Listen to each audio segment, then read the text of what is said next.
line. Once secure, he could move inland toward the capital of the resistance movement, located at Kilkenny.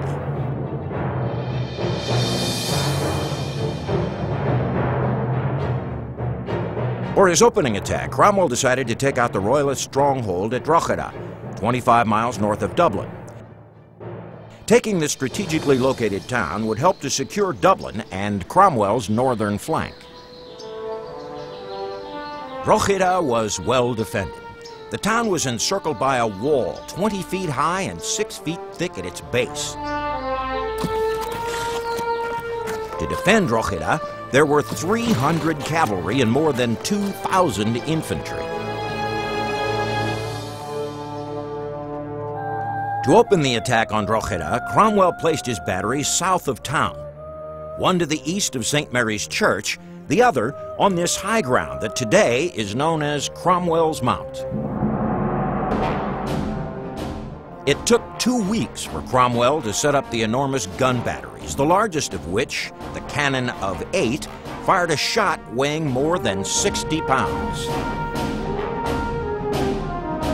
There are very few modern defences in the 17th century in Ireland at this time. Many of the towns and cities, and Drogheda would have been a perfect example of this, have simple medieval curtain walls. They're very high, but they're not that deep. And what they're actually designed to defend against are people who are trying to scale the walls, be it through ladders or whatever way, trying to get over the walls. What they're not built to defend against is artillery. And fire!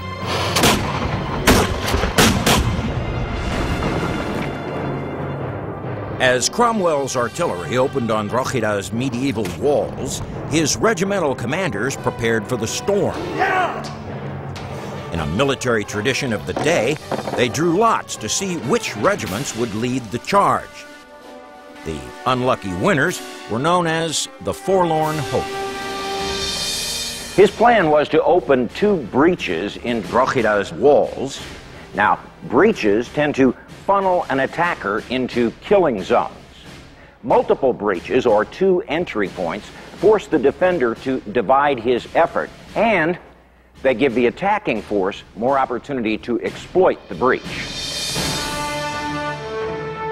By early evening, 11 September 1649, Cromwell's cannons had opened 2 breaches in the castle wall.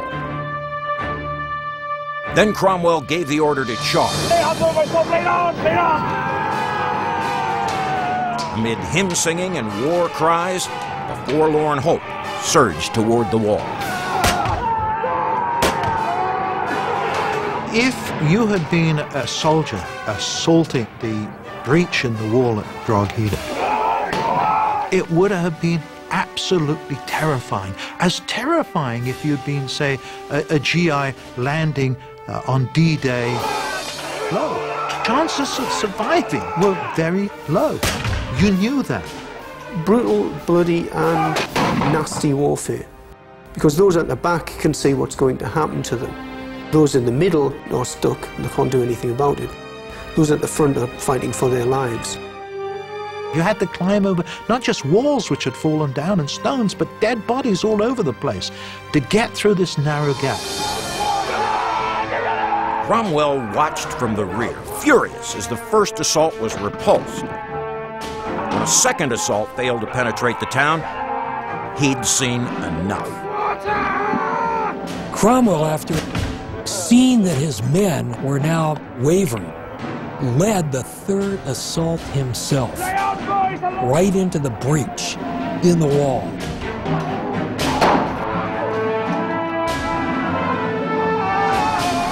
He put his money where his mouth was, you might say. He wasn't an officer who hung back and told other people to go take the risks. Cromwell threw most of his reserve, some 8,000 troops, at the breach. As corpses piled up at the wall, Cromwell became filled with rage. The restraints which he has in everyday life, as everybody does, seem to disappear, and he becomes almost mad with battle. Cromwell's anger fueled his men, and now it was fueling him. At last, his soldiers successfully swarmed through the town, and he let his tightly disciplined force off the leash. Lay on, boys! There was a long tradition that if you survived the breach, you are allowed to plunder, to rape, to loot, to kill, to murder the enemy and civilians on the other side. Now that tradition had a purpose, because what you were saying to the defenders is, if we have to go through that breach, if we have to take terrible casualties, you are going to pay a price, and a terrible price. If you surrender now, we'll let everyone march out. You can take your women and children. But if you make us go through that breach, we are going to get our revenge.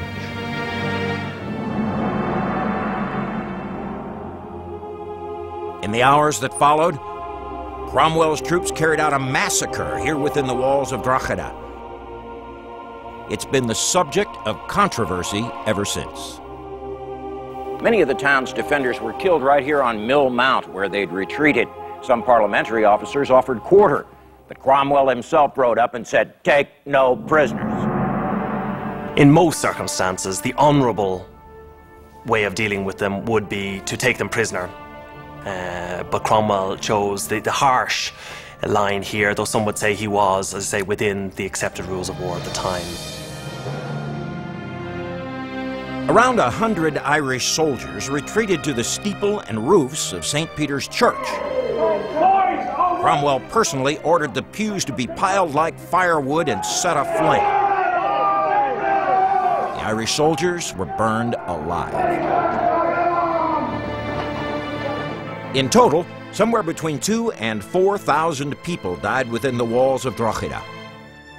There's no doubt that what happened was a massacre. Cromwell lost control. He lost control of himself and of his army, which, at the end of the day, is not what a general's supposed to do. Cromwell can certainly be faulted for succumbing to the bloodlust of the moment and losing his self-control, but he also thought the shock and awe of Drogheda might shorten the war by showing the Irish that resistance was futile.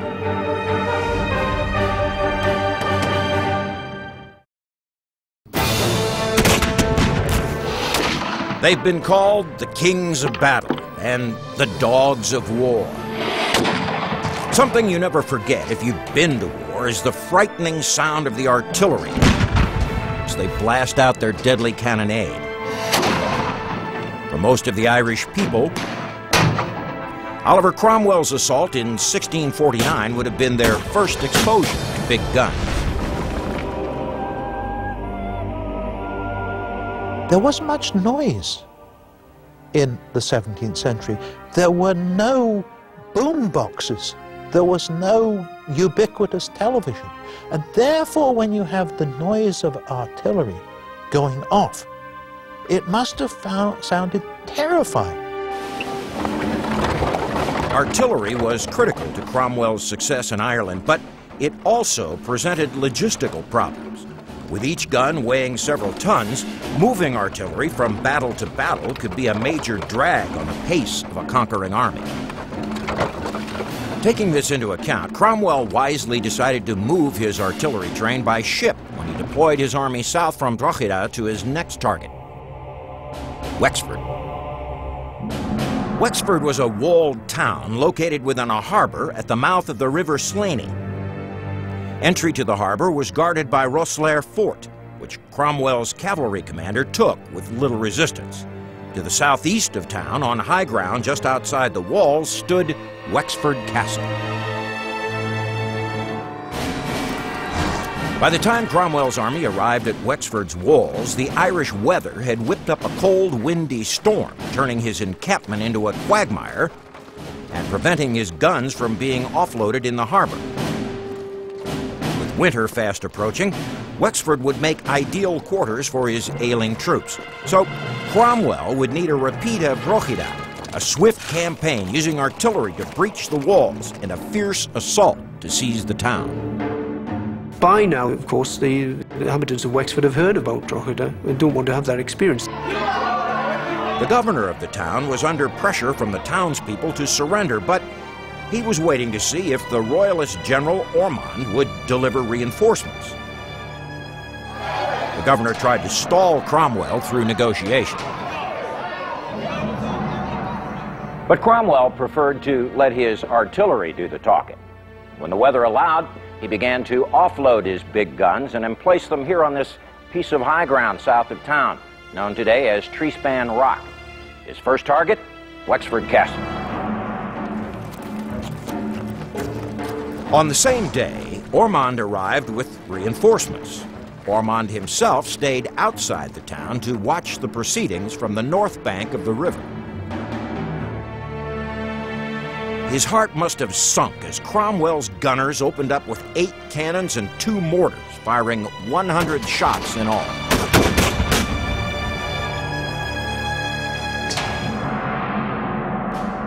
Unlike traditional cannon, which fired a solid shot at a relatively flat trajectory, mortars, like this one, fired a hollow shot at a relatively high trajectory. The idea was to lob a projectile beyond enemy fortifications or into the center of an enemy formation.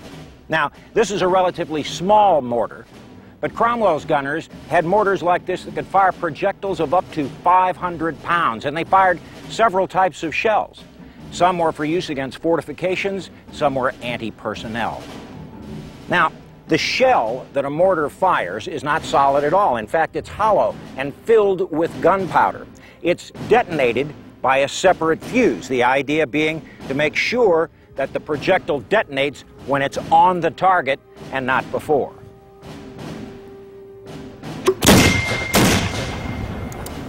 Now, Cromwell's gunners took to calling these shells grenados, but the Irish referred to them as bombs, which is the first use of what's now become a relatively common word. Again, medieval Irish stone proved no match for modern English lead. By noon, several breaches had been made in the castle walls. Once again, the town governor opened negotiations with Cromwell for a ceasefire. While this was happening, the commander in charge of Wexford Castle opened his gates and turned over the keys to Cromwell's men. Chaos ensued. Another rout was on. This takes place while Cromwell is in negotiations with the leaders of Wexford for the surrender of the town. Cromwell knows nothing of this, and therefore the attack on Wexford takes place, if you like, almost without his knowledge. This market area is known as the Bull Ring. It was here in 1649 that the defenders of Wexford were slaughtered. There was no stopping the Cromwellian onslaught. So again, we have the killing not only of the entire garrison, but also of civilians, as happened at Drogheda. His only comment on this after it's taken place, again, is that this is the righteous judgment of God on these barbarous wretches for their behaviour during the 1640s.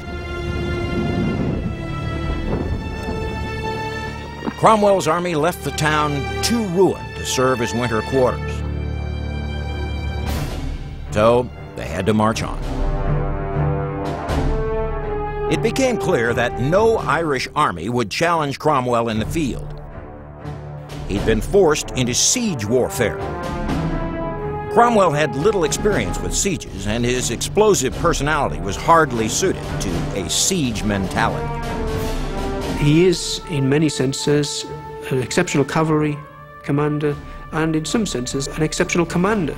But in terms of that art of siege warfare, he is often bullheaded and irresponsible. Cromwell's next major target was Waterford. It was Ireland's second largest city at the time and located on the River Suir. Cromwell wanted to sail his ships right up to the town and unload his artillery. But to do so, he'd have to pass a formidable fortification at Duncannon, which guarded the mouth of the river. To take Waterford, he'd have to attack that fort. Unlike the medieval walls at Drogheda and Wexford, Duncannon was one of Ireland's first modern fortifications. It was built in 1588 to defend against the Spanish Armada. Its angled walls provided a much better defense against incoming artillery shells than traditional flat walls. It also gave the defenders a better platform for firing their cannons against a besieging force.